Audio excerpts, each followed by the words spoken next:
আচ্ছা, সো আমাদের ক্লাসটা এইটুকু থেকে আনফরচুনেটলি কেটে গিয়েছিল, সো আমরা এখান থেকেই কন্টিনিউ করছি। তো আমরা এইটুকু অংশ পড়তেছিলাম।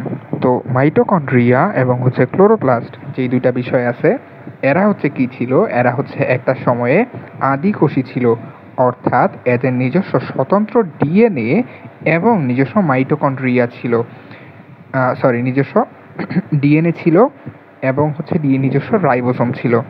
আচ্ছা, তাহলে রাইবোসোম, তারপরে ডিএনএ, এগুলো আমরা সামনে পড়বো, সো এগুলো এখন আপাতত জানার দরকার নেই।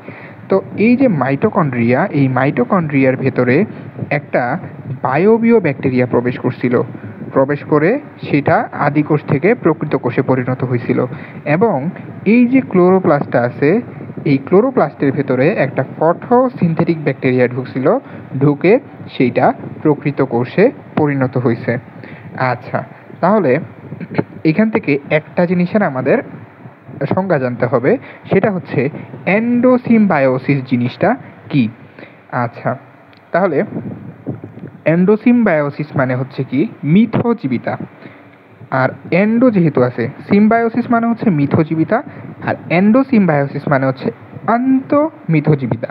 সো অন্তঃমিথজীবিতা জিনিসটা কি? মানে ধরো এটা একটা বাসা, এটার ভিতরে তুমি এখানে ঢুকলা, তুমি এখানে ঢোকার পরে তুমি না এটার উপকার করতেছ না এটার ক্ষতি করতেছ, কিন্তু এখানে থাকতেছ। এইটারই বলা হয় সিম্বায়োসিস, এন্ডোসিম্বায়োসিস বা অন্তঃমিথজীবিতা। তাহলে এই যে মাইটোকন্ড্রিয়া এবং ক্লোরোপ্লাস্ট, এরা কিন্তু একটা সময় আদিকোষী ছিল, এবং এরা কি করছে?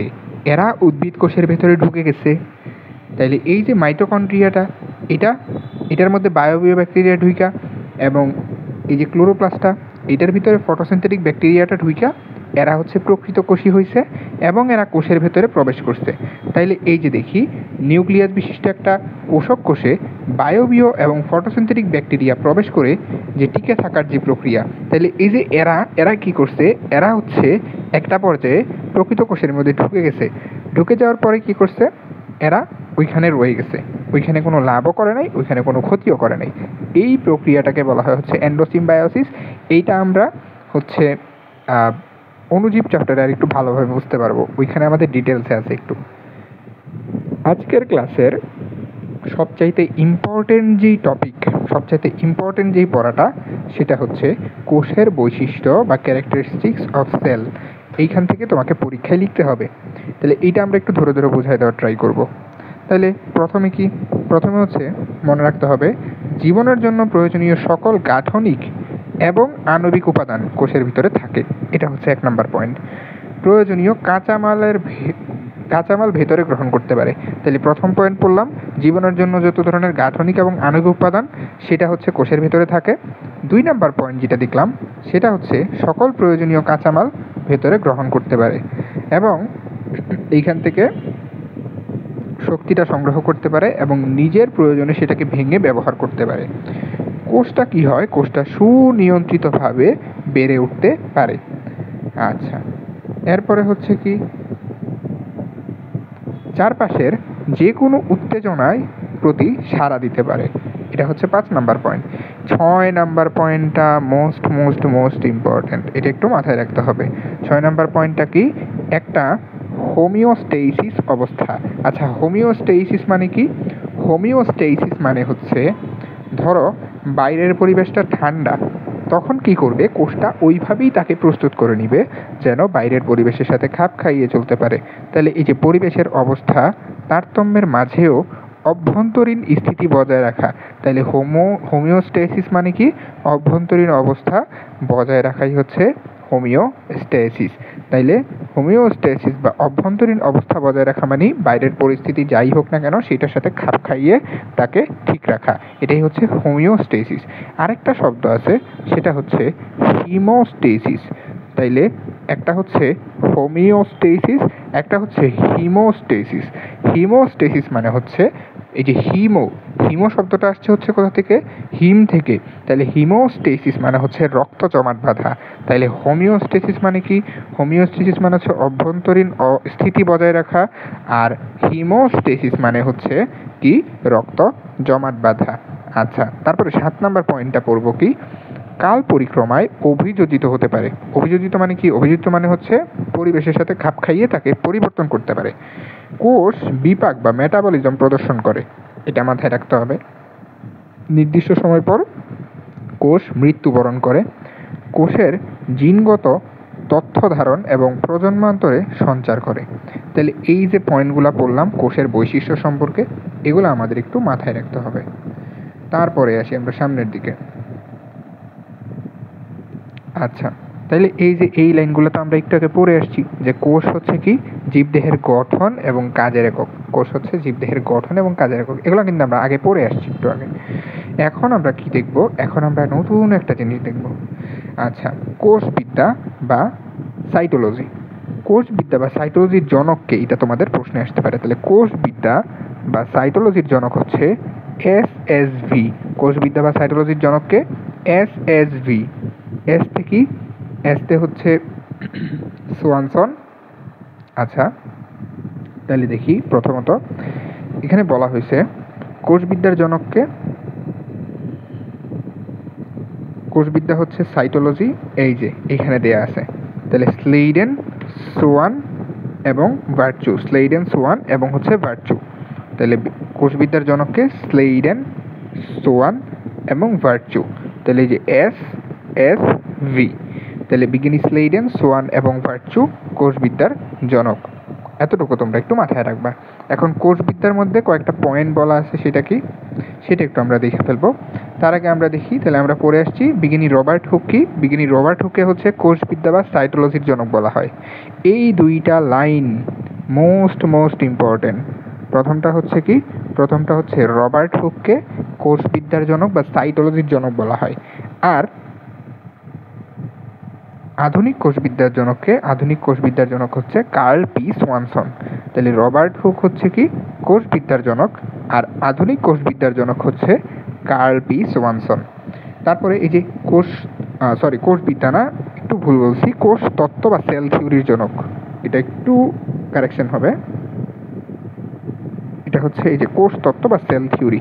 তাহলে কোষ তত্ত্ব বা সেল থিওরি কে দিছে? কোষ তত্ত্ব বা সেল থিওরি দিছে হচ্ছে এসএসভি, স্লেইডেন, সোয়ান, ভার্চু, এই তিনজন বিজ্ঞানী। এবং কোষ তত্ত্বের কিছু কথা আছে, এই 4টা পয়েন্ট আছে, এগুলো একটু পড়ে নিবা। এখানে প্রথমে বলা হয়েছে কি জীব কোষ দ্বারা গঠিত। আচ্ছা, এগুলো আমরা জানি, এগুলো হচ্ছে বেসিক কথাবার্তা।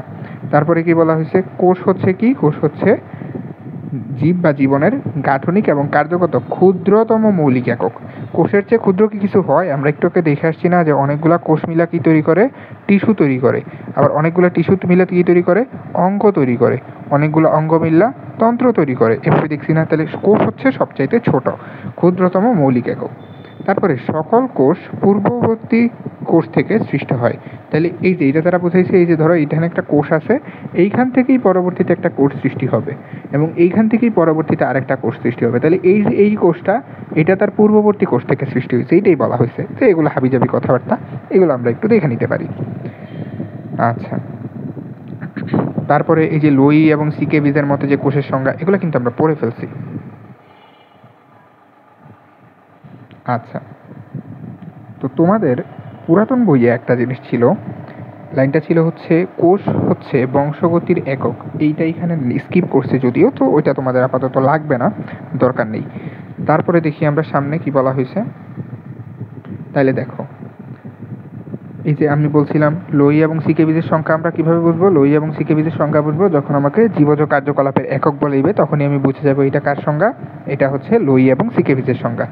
আচ্ছা, আমাদের লেকচারগুলো আমরা খুব ছোটোভাবে নেওয়ার ট্রাই করব, এবং তোমাদের যদি আজকের লেকচারের উপরে কোনো ডাউট থেকে থাকে তাহলে তোমরা এই টেলিগ্রাম চ্যানেলটাতে দিয়ে দিবা। এই টেলিগ্রাম চ্যানেলটাতে আমরা হচ্ছে সব ধরনের ডাউটগুলো দেখব এবং হচ্ছে সলভ দেওয়ার ট্রাই করবো, এবং তোমাদের কিছু বলার থাকলে এখানে এসে বলতে পারো। এই টেলিগ্রাম চ্যানেলে আমরা ইন ফিউচারে আরও ভালো জিনিস প্রোভাইড করবো তোমাদেরকে বায়োলজির জন্য, এইচএসসি বায়োলজির জন্য যা কিছু লাগে। তোমরা চ্যানেলটাকে সাবস্ক্রাইব করে দিবে এবং এই চ্যানেলটাতে যুক্ত থাকবে, টেলিগ্রাম চ্যানেলটাতে। এটা মোস্ট ইম্পর্ট্যান্ট। এইখানে তোমাদের হচ্ছে যত ধরনের বই পড়তে হবে এইচএসসিতে, যা কিছু লাগবে সব কিছু এখানে বলে দেওয়া হবে। সো আমরা হচ্ছে আজকের লেকচার 1 ছিল। এইভাবে আমরা ছোট লেকচার, আমরা বেশি বড় লেকচার করব না, ছোট লেকচারের মাধ্যমে আমরা এইচএসসি বায়োলজিটাকে দেখার ট্রাই করব। এইচএসসি খুব বড় একটা সময় তেমন না, বাট হচ্ছে আমরা যদি ডেইলি রেগুলার একটু একটু একটু একটু করে পড়তে থাকি তাহলে আমাদের এইচএসসিটা বেশি একটা কঠিন হবে না। সো ডেইলি একটু একটু করে পড়তে হবে। তোমাদেরকে আমি জাস্ট একটা কথা বলি ক্লাস শেষ করার আগ মুহূর্তে, সেটা হচ্ছে তুমি যদি একটা জিনিস হচ্ছে তোমরা সবসময় বলো ভাই মোটিভেশন দেন, তাহলে একটা হচ্ছে কি, একটা হচ্ছে মোটিভেশন আর একটা হচ্ছে ডিসিপ্লিন এবং কনসিস্টেন্সি। তাইলে এই যে দেখো এইটা হইতেছে কি, এইটা হইতেছে আমার ডিসিপ্লিন বা কনসিস্টেন্সি। তাইলে দেখো আমার ডিসিপ্লিন বা কনসিস্টেন্সিতে কি বলা হবে, আমার ডেইলি আমি রেগুলার একটা অ্যামাউন্টের কাজ আমি করব, এটা হইতেছে আমার ডিসিপ্লিনের ফলাফল। এবং মোটিভেশন মানে কি, মোটিভেশন মানে হচ্ছে ধরো আমি এই যে আজকে ফার্স্ট ক্লাস, আজকে আমি মোটিভেশন পাইলাম, আজকে আমি খুব দৌড়াবো, তারপরে কালকেও আমি খুব দৌড়াবো, 3 নাম্বার দিন আমি আস্তে আস্তে দৌড়াবো এবং 4 নাম্বার দিন যাই আমি একবারে নাই হয়ে যাব। এইটা হচ্ছে আমার মোটিভেশন। তাহলে আমরা মোটিভেশনের উপরে বিলিভ করব না, আমরা ডিসিপ্লিনের উপরে বিলিভ করব। ছোট ছোট করে ক্লাস দিতেছি, দেখো আমাদের ইন টোটাল ক্লাসটা কিন্তু 1 ঘন্টাও হয় নাই, ছোট ছোট করে ক্লাস নিব, এই ছোট ছোট ক্লাসগুলোর উপরে তোমরা পড়বে। আরেকটা কথা তোমাদেরকে বলে দিই, তোমাদের এই চ্যানেলেই আমি মেডিকেলের জন্য যা কিছু লাগবে সব কিছু প্রোভাইড করব। তো এই আজকে যে আমরা ক্লাসটুকু নিলাম, এই আজকের এই ক্লাসটুকু থেকে মেডিকেল অ্যাডমিশন টেস্টে কোনো ধরনের প্রশ্নই আসে নাই। সো এই কারণে আর তোমরা মনে করতে পারো যে আমি তো অনেক কিছু বাদ দিয়ে গেছি, যেগুলো বাদ দিয়ে গেছি ওগুলো জীবনেও পরীক্ষাতে আসে না, কোনো পরীক্ষাতেই না, কোনো না, ভার্সিটিতেও না, মেডিকেলেও না, কোনো জায়গায় এগুলো আসে না, এই কারণে এগুলো বাদ দিয়ে গেছি এবং যেগুলো আসার মতো সেগুলো পড়াইছি।